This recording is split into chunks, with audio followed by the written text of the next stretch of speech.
Alright, well let's show you a few things that's going on here. I'm in the process of doing a head gasket on this 22RE engine, and I was going to do a tutorial video how to get to this point, but quite frankly it's just such a pain in the butt to videotape it all. But I will get to show you some things to watch out for, some inherent problems with the 22RE, and I'll show you what I personally experienced with this motor, which is normally a bulletproof engine. These engines are certainly bulletproof. For anybody familiar with the 22RE, they know that these guides next to the chains break because they're plastic. Well, I did the timing chain at about 264,000 miles. It has about 313 on it now. And it's generally ran pretty fine over the last year and a half since I've done this. This guide is now steel. This one is plastic, but it's still holding up just fine. I did a new tensioner down there as well.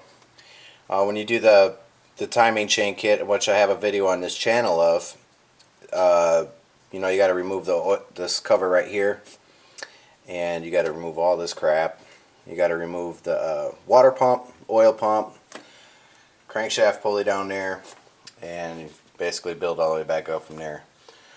Well, I figured I needed a head gasket because I had noticed that it was going through quite a bit of coolant. It was burning through coolant. I later come to find out after inspection, after I get the head off, that the coolant is more likely coming out of the old water pump here, which I didn't replace when I did the timing chain.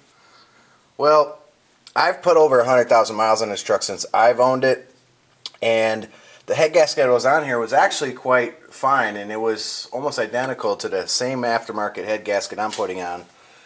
So although it didn't necessarily need it to be done, hey, I'm already here, I'm already doing it.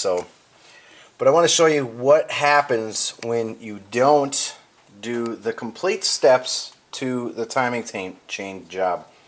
I noticed I could never get the valve adjustments right. I'd adjust them, and then sure enough they would go out of alignment right away, or it seemed like they went out of alignment, and I'd always have a really nasty valve tick. Well, upon further inspection of pulling the head here, and yeah, this is the rear, so this would be the rear over here of the motor. This would be the front over here. So the rear to exhaust side rockers right here. Let's see if I can get you a good picture of this without banging too much stuff up here. Okay, and let me get a light.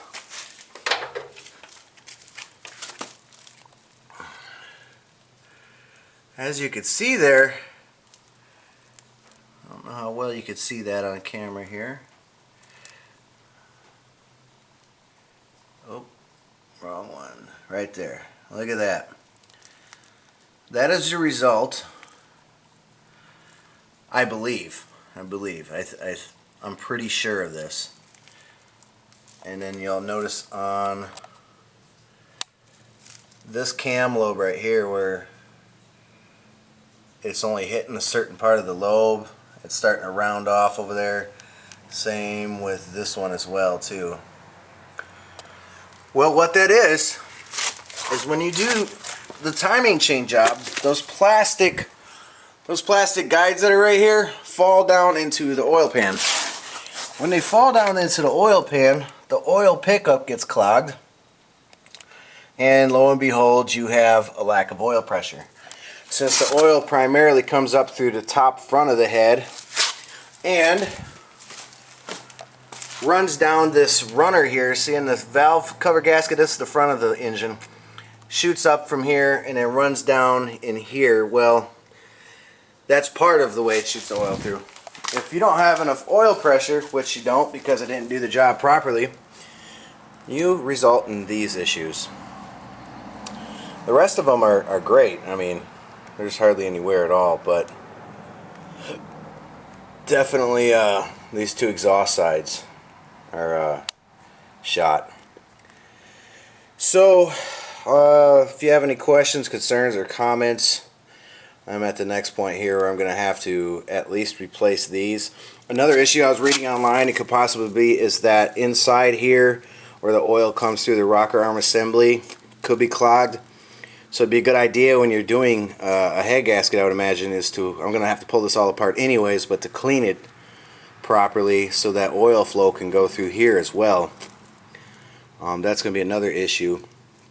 I also would imagine that this was the cause, but I was noticing when I first started the engine up, I had like a high-pitched squeal. Yeah, these are pretty pitted pretty bad. Well, I don't know if that has to do with a camshaft bearing or not, or if that was just this squealing because of lack of oil.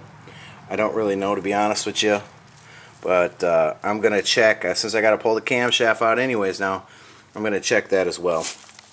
And so that's what we have going on with this 22RE. Like I said, it's got about 312,000 on it. The timing chain has held up great. Oh, another inherent problem with these motors, well, I would assume inherent because I've seen enough forum posts about this, is that, which should make sense because if those rear two exhaust valves are going out. But the stud at the rear of my exhaust manifold came out at the top here, and then the nut came off at the bottom, leading to a loud exhaust issue. I've read that that happens quite a bit, and I haven't seen a reason why, but it does happen quite a bit. So, let me get my light here. Probably didn't put enough sealant right around here, around the timing chain cover when I did the timing chain. Hence the reason you got caked on oil there. But that'll all be taken care of as well. So I expect we got 312,000 on after this is done. The cylinder walls look pretty good. No scraping, no chafing. The valves on the bottom side of the head look still really good, except for a little bit of carbon buildup. There's no cracks or chips. None of the oil and water jacket ports here have any issues that I saw as well. So I don't see having a problem with getting this up to 400,000 without a rebuild, but that might be pushing it. The bottom half of the motor might need to be looked at some point. That's pushing it at that, you know. You'd probably want to rebuild the bottom half of this at a 350,000 mark, depending on how you've used the truck, but I'm going to give it a shot and see how bulletproof these 22REs are. Well, thanks for watching, and I'll possibly post some updates on here and let you know how it's going, and let you see how this is going as well. Alright, bye.